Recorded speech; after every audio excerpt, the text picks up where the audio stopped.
What's up, everybody? Gratified Matter coming at you with another video. Today we're going to flip it. We're going to do something a little bit different. I know when you woke up this morning you probably thought to yourself, you know what? I need to get better at studying. Exam time's around the corner and I got to get my shit together. Well, I got you, baby. Let's go.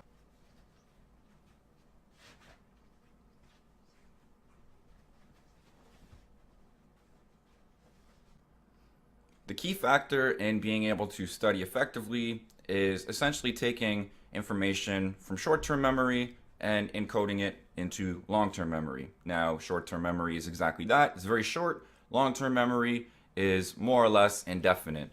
Once something is encoded into long-term memory, you then have the ability to retrieve it, and upon retrieval, it goes back into working memory and you can make use of it.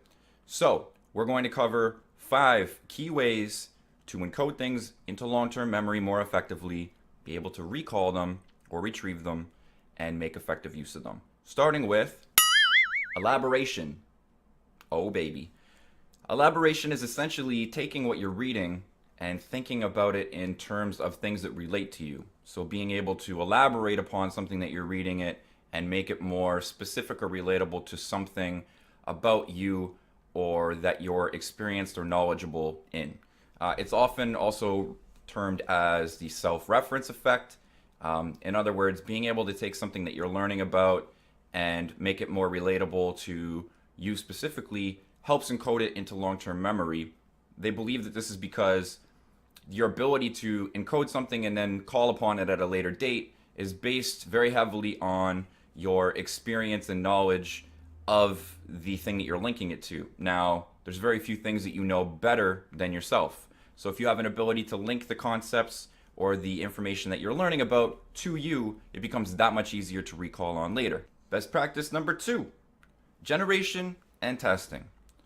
Most people would know or acknowledge that testing yourself on information that you've learned does help to encode it into long-term memory, better be able to retrieve it at a later date, and recall on it when it comes crunch time to test.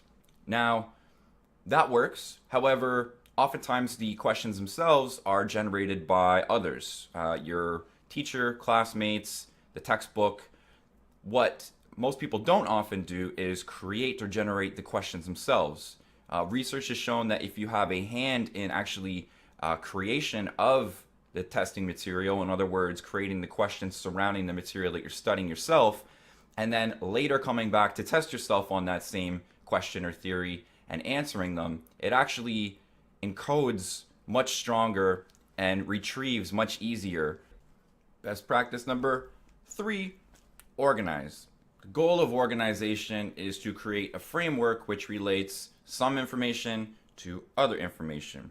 One key way to make this work is to actually draw or illustrate some sort of a tree or flow chart regarding your study material. Now, why does this work? This works much the same way as elaboration. Being able to tie ideas is a form of what they call chunking. Now, chunking is taking smaller bits of information and turning them into larger bits of information, effectively chunking them together, because larger pieces of information are easier to recall than are numerous small bits of information. Best practice number 4, take breaks. That seems kind of almost like a trick. There is something, however, called the spacing effect, which research has shown time and time again that taking smaller sessions to study and short breaks in between is actually more effective than trying to cram or study for an extended period of time without any breaks at all. Now, you can enhance this effect actually by sleeping. Now, I don't mean sleeping to avoid your studies. However, sleeping shortly thereafter studying is actually shown to have a positive effect on your ability to encode and consolidate memories. Best practice number 5.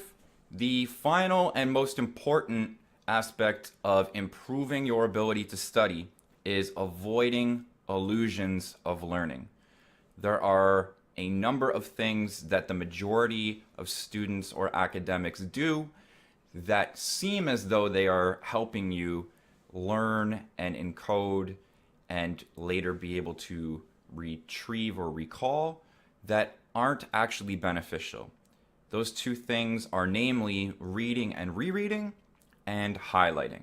Part of this reason when it comes to reading is a result of something which they call fluency. Now, fluency is basically a form of repetition in which every time you read something, it feels as though you're learning, because it's actually becoming that much easier to reread the same thing over and over.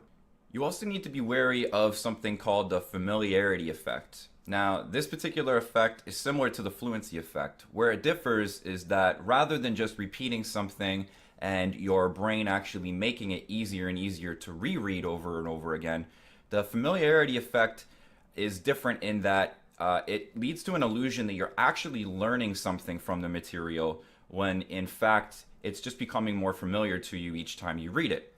Now, the problem with this is, although you may seemingly know the material at the time, there's evidence to show that you have a very difficult time recalling it at a later date, because if the same sentence or same sort of examples don't appear on your tests or quiz or exams, the likelihood of you being able to recall it is very slim. Now, if they were to put the same textbook you studied from directly in front of you, you could barely glance at it and be able to probably recite it. However, the likelihood of that happening is almost zero. Another illusion of learning, which most people fall pitfall to, in fact, over 80% of students who were surveyed reported that they highlight, is that highlighting actually doesn't have a lot of research to show or indicate that it really helps. Now, most students dispute this because they believe that because they use it so frequently, that it does actually have a positive effect. However, if you highlight frequently enough, it really just becomes more of an automatic response, and it's actually more of a motor function, just having your hand trace across the paper and highlight certain material. There's very little deep thinking involved when it comes to your actual content, which, to go back to our first talking point, it's difficult to elaborate on anything if all you're really doing is highlighting it and moving on. Now, it's not to say highlighting can't be effective. There are effective ways to make use of highlighting, particularly if you highlight, then stop, elaborate on the principles that you're learning, and then also you can go back to generation and testing and effectively generate your own test questions and then effectively answer them at a later date. It does become easier to find the material that you're looking for if it is highlighted. It's not to say that highlighting can't be used effectively. However, for most people, it actually isn't. So those are your 5 techniques to improve and enhance your studying. Hopefully you'll find them effective. Hopefully you'll implement them. A big problem with a lot of people who do a lot of studying is they tend to get caught up in what they've been doing for so long, and it becomes increasingly more difficult to break those old habits and implement new ones. Now, the likelihood of people being able to implement all of these practices is very unlikely. For that reason, I would focus on 2 fundamental ones that have the most research to back up their effectiveness. And that would be the generating and testing principles, and also the breaking up or spacing of your study periods and combining that with rest or sleep. If you can effectively use your time to study in short bursts and follow that up with a very restful sleep, your likelihood of being able to be successful on your studies and your testing and your exams is significantly higher. So hopefully you guys find this helpful. If you guys do, if you take any of these practices, you make use of them, let me know what you think. If you guys have any other practices to share them in the comments. I'm more than happy to hear what other people use, what they think works. Thank you guys so much for watching. Don't forget to upvote that video. Don't forget to follow. You can follow me on Twitter, @GratifiedMatter. Leave those comments, and we'll see y'all next time. Be easy.